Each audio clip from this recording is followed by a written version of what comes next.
Kecerdikan Cina sebagai sebuah negara besar memang patut diacungi jempol. Di tengah perseteruannya dengan Amerika Serikat yang kian memanas, Cina juga secara diam-diam melakukan trik mematikan. Jika menggunakan pepatah, bisa dibilang yang dilakukan Cina adalah sekali mendayung 2-3 pulau terlampaui, atau juga sekali tembak 2-3 hewan buruan didapatkan. Bagaimana tidak, Cina sengaja menantang Amerika Serikat dengan menyiagakan berbagai armada perang dan perlengkapan militernya di kawasan Laut Cina Selatan. Lewat strategi itu, sembari memanas-manasi Amerika Serikat, Cina secara tidak langsung juga tengah menegaskan klaim kekuasaannya di wilayah Laut Cina Selatan.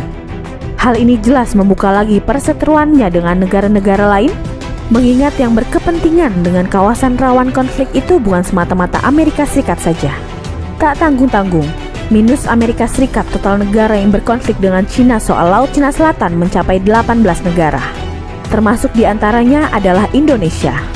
Jika di video sebelumnya telah kami sampaikan 9 diantaranya, maka berikut ini ada 9 lagi negara yang siap berkonfrontasi langsung dengan Cina guna memperebutkan wilayah Laut Cina Selatan.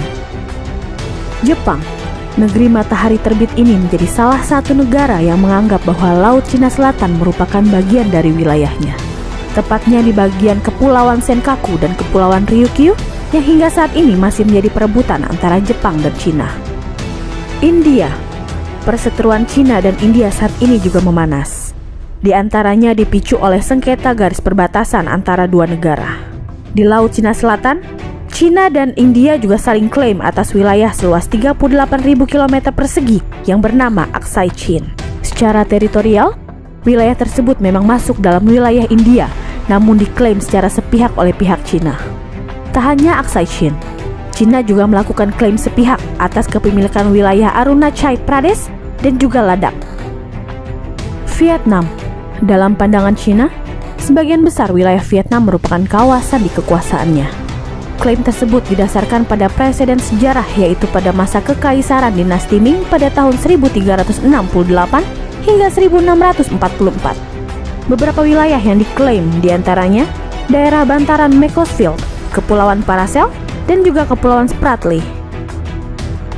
Nepal, masih berdasarkan klaimnya menurut daerah jajahan dinasti Yuan, Cina juga menganggap bahwa bagian wilayah Nepal yang didapat dari hasil perang Sino-Nepal yang terjadi pada tahun 1788 sampai 1792 masuk ke dalam wilayah kekuasaannya. Cina juga mengklaim bahwa kawasan Tibet yang notabene masuk di wilayah negara Nepal juga merupakan bagian dari kekuasaan Cina. Korea Selatan, masih berdasarkan wilayah kekuasaan dinasti Yuan, Cina juga mengklaim sebagian kawasan Korea Selatan sebagai daerah kekuasaannya, terutama di wilayah Laut Cina bagian timur. Korea Utara, sama seperti Vietnam, Korea Utara juga merupakan korban dari klaim sepihak Cina yang didasarkan pada kekuasaan nenek moyangnya di masa lalu. Tak tanggung-tanggung, Cina menganggap bahwa berdasarkan daerah kekuasaan dinasti Yuan yang berkuasa pada tahun 1271 hingga 1368, seluruh wilayah Korea Utara tanpa terkecuali merupakan bagian dari wilayah kekuasaannya. Tajikistan, jika dengan Korea Utara, Korea Selatan, dan Nepal pihak Cina menggunakan pendekatan daerah jajahan dinasti Yuan, maka melawan Tajikistan pemerintah Cina berganti berdasarkan klaimnya atas daerah jajahan dinasti Qing pada tahun 1644 hingga 1912, di mana sebagian wilayah Tajikistan masuk dalam lingkup wilayah kekuasaannya. Mongolia, di antara banyaknya klaim yang diajukan oleh Cina, yang menarik adalah sengketa yang dibangunnya dengan Mongolia. Menurut Cina, wilayah kekuasaan dinasti Yuan tersebar luas hingga juga masuk ke dalam wilayah Mongol. Padahal, dunia mencatat bahwa faktanya Mongolia pada masa itu justru menjadi kerajaan besar di bawah pimpinan Genghis Khan, di mana justru wilayah Cina saat itu tunduk di bawah kekuasaannya. Rusia, aksi klaim serampangan atas wilayah Laut Cina Selatan juga membuat Cina hingga kini berhadapan-hadapan dengan negara adidaya Rusia. Kedua negara sejauh ini belum ada kata sepakat atas klaim kawasan seluas 160.000 km persegi, meski beberapa perjanjian sudah pernah ditandatangani. Namun faktanya, titik temu dan kesepakatan belum juga terwujud hingga saat ini. Jadi itulah deretan nama-nama negara yang pada dasarnya justru merupakan seteru Cina secara langsung di kawasan Laut Cina Selatan. Sejauh ini, Perseteruan itu belum juga terurai dan menemukan kata sepakat. Namun, alih-alih terus mengusahakan kata damai, pihak Cina justru secara arogan melakukan klaim sepihak yang malah membuka kemungkinan bahwa negara-negara ini bakal mendukung Amerika Serikat dalam melawan kepongahan Cina. Maka jika peperangan benar-benar akan meletus, apakah deretan negara ini bakal membuat blok tersendiri? Ataukah bakal menjadi sekutu Amerika Serikat untuk bersama-sama melawan Cina? Makin menarik saja ya perkembangan informasi terkini yang ada. Terus ikuti berbagai laporan terbaru dari kami yang dirangkum dari berbagai sumber informasi terpercaya. Jangan sampai ketinggalan video-video dari kami yang ada di channel YouTube Warta Ekonomi. Sampai jumpa.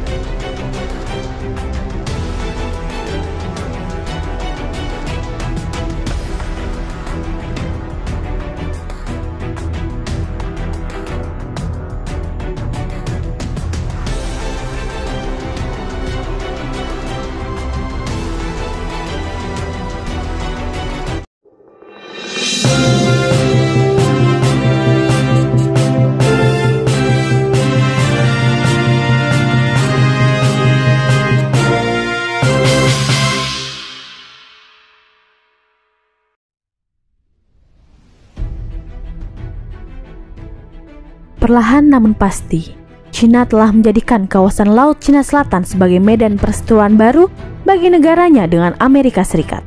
Berbagai armada perang dan perlengkapan militer dijajar rapi di kawasan itu untuk menunjukkan kepada dunia kedikdayaan pasukan militer yang mereka miliki. Selain untuk show of force atas kekuatan militernya, langkah ini juga secara tidak langsung dilakukan Cina guna semakin menegaskan klaim sepihaknya atas wilayah Laut Cina Selatan. Hal ini jelas menjadi ancaman yang ditolak mentah-mentah tidak hanya oleh Amerika Serikat, namun juga berbagai negara lain yang berbatasan langsung dengan wilayah Laut Cina Selatan. Tak tanggung-tanggung, total ada 18 negara yang sedang dan telah berkonfrontasi dengan Cina terkait perebutan wilayah sengketa tersebut. Tak terkecuali juga Indonesia. Siapa saja lawan-lawan Cina dalam perebutan tersebut? Berikut kami sampaikan 9 di antaranya. Filipina menjadi salah satu negara yang telah mengadukan Cina secara resmi ke pengadilan internasional soal sengketa kepemilikan wilayah Laut Cina Selatan. Apesnya, meski pengadilan internasional telah memutuskan kemenangan untuk Filipina, namun Cina ngeyel dan tidak mau patuh atas putusan pengadilan internasional tersebut. Laos, masih sama dengan Korea Utara dan Korea Selatan, Laos menjadi korban lain dari klaim sepihak Cina dengan berdasarkan kekuasaan wilayahnya berdasarkan daerah jajahan dinasti Yuan yang berkuasa pada tahun 1271 hingga 1368. Brunei Darussalam. Meski merupakan kerajaan kecil, Brunei Darussalam dengan kekuatan finansial yang dimilikinya terbukti masih ngotot untuk tetap menguasai Kepulauan Spratly yang secara tegas telah diklaim secara sepihak oleh Cina. Malaysia. Tak hanya Brunei Darussalam, negara Asia Tenggara lain yang menganggap bahwa Kepulauan Spratly merupakan daerah kekuasaannya adalah Malaysia, yang membuatnya juga harus berhadapan-hadapan secara langsung dengan Cina yang telah mematok kepulauan tersebut sebagai wilayahnya. Kamboja. Bukan dinasti Yuan untuk melawan Kamboja, Cina gantian menggunakan dalih daerah jajahan dinasti Ming pada tahun 1368 sampai 1644 sebagai dasar atas klaimnya terhadap sebagian dari wilayah negara yang pernah hancur lebur oleh rezim Khmer Merah itu. Singapura. Sebagai sebuah negara yang baru saja didirikan di abad 19, tak heran ketika Singapura harus terlibat sengketa wilayah dengan negara-negara lain yang sudah lebih dulu eksis, termasuk juga Cina yang memiliki sejarah panjang atas penguasaan kawasan Asia sejak era nenek moyangnya. Bhutan menjadi negara yang wilayah strategis negaranya paling banyak diklaim oleh Cina. Beberapa daerah strategis Bhutan di kawasan Tibet seperti Cherkit Gompa, Do, Dungmar, Gesur, Gezon, Itsi Gompa, Kochar, Yanri, Ringung, Sanmar, Tarchen, dan Zultupuk menjadi deretan wilayah yang dicaplok Cina dengan menggunakan pembenaran Laut Cina Selatan. Selain itu, ada juga kawasan Kulakangri dan daerah pegunungan di sebelah barat puncak, serta kawasan Ha Barat yang ikut diakui sebagai daerah kekuasaan Cina. Taiwan. seperti saudara kandung yang berubah menjadi seteru abadi bagi Cina, seluruh wilayah Taiwan hingga saat ini masih diklaim sebagai satu bagian provinsi di bawah kekuasaan Cina. Terkait kawasan Laut Cina Selatan, kedua negara berseteru untuk saling berebut kuasa atas daerah bantaran Macclesfield, Kepulauan Paracel, Scarborough Shoal, dan Kepulauan Spratly yang merupakan daerah batasan kedua negara di kawasan sengketa tersebut. Indonesia menjadi lawan terbesar dan tertangguh yang cukup membahayakan bagi Cina di antara deretan negara-negara lain dari Asia Tenggara. Karenanya, pemerintah Indonesia sepertinya tak gentar dan malah tak mau menyebut kawasan konflik itu dengan sebutan Laut Cina Selatan yang dianggap lebih menguntungkan pihak Cina. Sebagai gantinya, Kementerian Koordinator Bidang Kemaritiman telah meluncurkan peta resmi Negara Kesatuan Republik Indonesia atau NKRI terbaru dengan kawasan Laut Cina Selatan ditulis dengan sebutan Laut Natuna Utara. Sebutan tersebut dilabelkan bukan pada keseluruhan wilayah Laut Cina Selatan, melainkan sebatas pada wilayah-wilayah yang dianggap masuk dalam yurisdiksi Laut Indonesia. Langkah penamaan baru tersebut sengaja ditempuh oleh pihak pemerintah Indonesia untuk memperjelas garis batas hukum laut yang ada, sekaligus juga untuk mengamankan zona ekonomi eksklusif milik Indonesia. Jadi, 9 dari total 18 negara yang berseteru langsung dengan Cina yang terkait perebutan wilayah Laut Cina Selatan. 18 negara ini justru bisa dikatakan sebagai musuh Cina yang sebenarnya dibanding Amerika Serikat, yang pada dasarnya justru tidak memiliki dasar permasalahan apapun dalam konteks perebutan Laut Cina Selatan. Namun, dengan hadirnya Amerika Serikat di kawasan rawan konflik tersebut, bisa saja sebagian atau bahkan seluruh dari 18 negara ini bakal saling bersekutu untuk melawan kepongahan Cina yang seenaknya melakukan klaim sepihak dan bahkan tidak patuh pada keputusan hukum internasional.